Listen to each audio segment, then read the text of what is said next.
Hi friends, welcome to biology for DSC. 10వ తరగతి జీవశాస్త్రం 2వ పాఠం శ్వాసక్రియ శక్తి ఉత్పాదక వ్యవస్థ పార్ట్ 8 వీడియోని చూద్దాం. ఈ వీడియోలో కణ శ్వాసక్రియను గురించి డిస్కస్ చేద్దాం.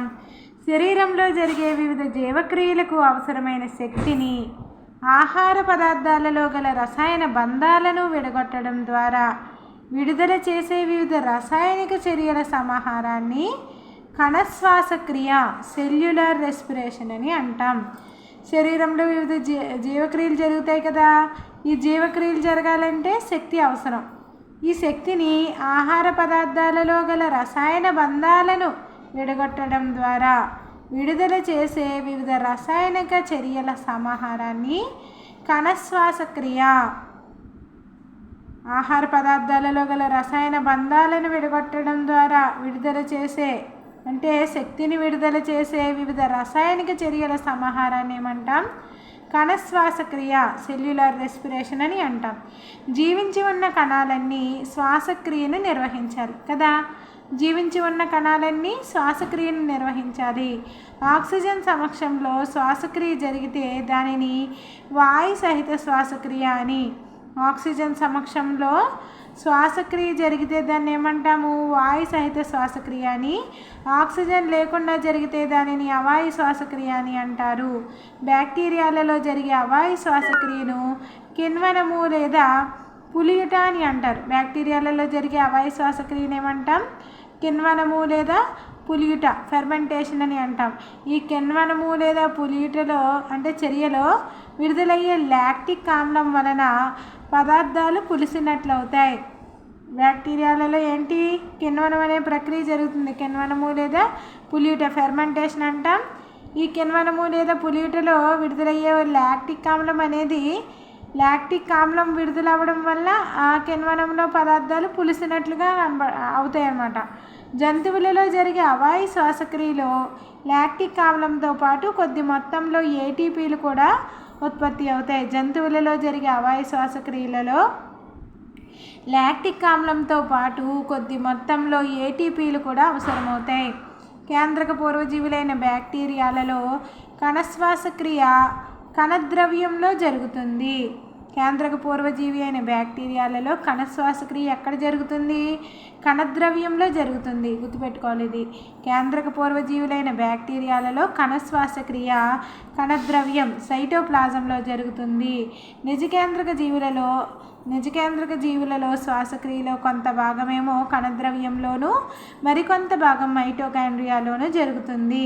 కేంద్రక పూర్వజీవి అయిన బ్యాక్టీరియాలలో కణ శ్వాసక్రియ కణద్రవ్యంలో సైటోప్లాజంలో జరిగితే నిజకేంద్రక జీవులలో శ్వాసక్రియలో కొంత భాగం కణద్రవ్యంలోనూ మరికొంత భాగమేమో మైటోకాండ్రియాలోనూ జరుగుతుంది. ఈ చర్యలో విడుదలైన శక్తి ఏటీపీ రూపంలో నిల్వ ఉంటుంది. ఈ చర్యలో విడుదలైన శక్తి ఏటీపీ రూపంలో నిలువ ఉంటుంది. అందువల్ల మైటోకాండ్రియాలను కణశక్త్యాగారాలు, పవర్ హౌసెస్ ఆఫ్ ఎనర్జీ అని అంటాం. మైటోకాండ్రియాలను ఏమంటాం? కణశక్త్యాగారాలు, power houses of the energy అని అంటాం. జీవకణంలో గ్లూకోజ్ అణువు లేదా ఆహార పదార్థాలు ఏదో ఒక రసాయనిక చర్యతోనే పూర్తిగా విచ్ఛిన్నం చెందవు. ఇక్కడ మనం అనుకున్నాం కదా, పైన అనుకున్నాం జీవక్రియలకు అవసరమైన శక్తి మళ్ళీ ఈ ఆహార పదార్థాల్లో రసాయన బంధాలను విడగొట్టడం ద్వారా జరుగుతుంది అనుకున్నాం కదా. జీవకణంలోని గ్లూకోజ్ అణువు లేదా ఇతర ఆహార పదార్థాలు ఏదో ఒక్క రసాయన చర్యతోనే పూర్తిగా విచ్ఛిన్నం చెందుతాయా? చెందవన్నమాట. ఏదో ఒక్క రసాయన చర్యతోనే పూర్తిగా విచ్ఛిన్నం చెందవు. ఇది అనేక క్రమానుగత రసాయన చర్యల ద్వారా జరుగుతుంది. ఈ విచ్ఛిన్నం అనేది అంటే రసాయన బంధాలు విడగొట్టడం ద్వారా జరుగుతుంది అనుకున్నాం కదా. ఇలా రసాయన బంధాలు విడగొట్టడం అనేది ఒక చర్యనా, ఒక రసాయనిక చర్యనా? కాదు, అనేక క్రమానుగత రసాయనిక చర్యల ద్వారా జరుగుతుంది. గ్లూకోజ్ అణువు విచ్ఛిన్నం చెందేటప్పుడు ప్రతి దశలోనూ దాని రసాయనిక నిర్మాణంలో వచ్చే మార్పును బట్టి చిన్న చిన్న మొత్తాలలో శక్తి విడుదలవుతుంది. గ్లూకోజ్ అణువు విచ్ఛిన్నం చెందడం అనేది ఒక రసాయన చర్య కాదు కదా, అనేక క్రమానుగత చర్యల ద్వారా జరుగుతుంది అనుకున్నాం. గ్లూకోజ్ అణువు విచ్ఛిన్నం చెందేటప్పుడు ప్రతి దశలోనూ దాని రసాయన నిర్మాణంలో వచ్చే మార్పును బట్టి చిన్న చిన్న మొత్తాలలో శక్తి విడుదలవుతుంది. గ్లూకోజ్ అణువు పూర్తిగా విచ్ఛిన్నం విచ్ఛిన్నం చెంది దానిలోని శక్తి పూర్తిగా విడుదల కావడానికి అనేక రసాయనిక చర్యలు క్రమానుగతంగా జరగాలి. గ్లూకోజ్ అణువు పూర్తిగా విచ్ఛిన్నం చెంది దానిలోని శక్తి పూర్తిగా విడుదల కావాలంటే అనేక రసాయనిక చర్యలు క్రమానుగతంగా జరగాలి. గ్లూకోజ్ విచ్ఛిన్నం చెందడం వలన విడుదలైన శక్తి ఎడినోసిన్ ట్రైఫాస్ఫేట్ ఏటీపీ అనే ప్రత్యేక పదార్థ రూపంలో నిల్వ ఉంటుంది. గ్లూకోజ్ విచ్ఛిన్నం చెందడం వల్ల శక్తి విడుదలవుతుంది కదా, ఈ విడుదలైన శక్తి ఏ రూపంలో ఉంటుంది? ఏటీపీ ఎడినోసిన్ ట్రైఫాస్ఫేట్ అనే ప్రత్యేక పదార్థ రూపంలో నిల్వ ఉంటుంది. ఇది చిన్న మొత్తాలలో ఉండే రాసాయనిక శక్తి. ఏటీపీ అనేది ఏంటి? చిన్న మొత్తాలలో ఉండే రాసాయనిక శక్తి. దీనిని కణం యొక్క ఎనర్జీ కరెన్సీ అని అంటాం. ఏటీపీని ఏమంటాం? కణం యొక్క ఎనర్జీ కరెన్సీ. ఏటీపీని కణం యొక్క ఎనర్జీ కరెన్సీ అని అంటాం. ఇలా నిల్వ ఉన్న శక్తి కణంలో అవసరమైన చోటికి రవాణా అవుతుంది. ప్రతి ఏటీపీలో 7200 క్యాలరీల శక్తి నిల్వ ఉంటుంది. ప్రతి ఏటీపీలో 7200 క్యాలరీల శక్తి నిల్వ ఉంటుంది. ఈ శక్తి ఫాస్ఫేట్ బంధాల రూపంలో నిల్వ ఉంటుంది. ప్రతి ఏటీపీలో ఎంత శక్తి నిల్వ ఉంటుంది? 7200 క్యాలరీల శక్తి నిల్వ ఉంటుంది. ఈ శక్తి ఫాస్ఫేట్ బంధాల రూపంలో నిల్వ ఉంటుంది. ఈ బంధాలు విడిపోయినప్పుడు శక్తి విడుదలవుతుంది. 7200 క్యాలరీల శక్తి అనేది ఏటీపీలో నిల్వ ఉంటుంది. ఈ శక్తి ఫాస్ఫేట్ బంధాల రూపంలో నిల్వ ఉంటుంది. ఈ బంధాలు విడిపోయినప్పుడు శక్తి విడుదలవుతుంది అనమాట. ఫాస్ఫేట్ బంధాల రూపంలో నిల్వ ఉంటుంది కదా, ఈ ఫాస్ఫేట్ బంధాలు అనేవి విడిపోయినప్పుడు శక్తి విడుదలవుతుంది. గ్లూకోజ్లో మొదలయ్యే శ్వాసక్రియ విధానాలు స్థూలంగా క్రింది విధంగా ఉంటాయి. ఇది కేవలం ఒక ఉదాహరణ మాత్రమే. ఇతర ఆహార పదార్థాల్లో కూడా ఇలాగే జరుగుతుంది. గ్లూకోజ్ తోటి మొదలయ్యే శ్వాసక్రియ విధానాలు స్థూలంగా క్రింది విధంగా ఉంటాయి. గ్లూకోజ్ అనేది పైరువేటుగా మారుతుంది. 3 కర్బనాణువులు మరియు శక్తి. గ్లూకోజ్ అనేది పైరువేటుగా మారుతుంది. 3 కర్బనాణువులు మరియు శక్తి అనేది విడుదలవుతుంది అనమాట. ఇక్కడ ఏంటి?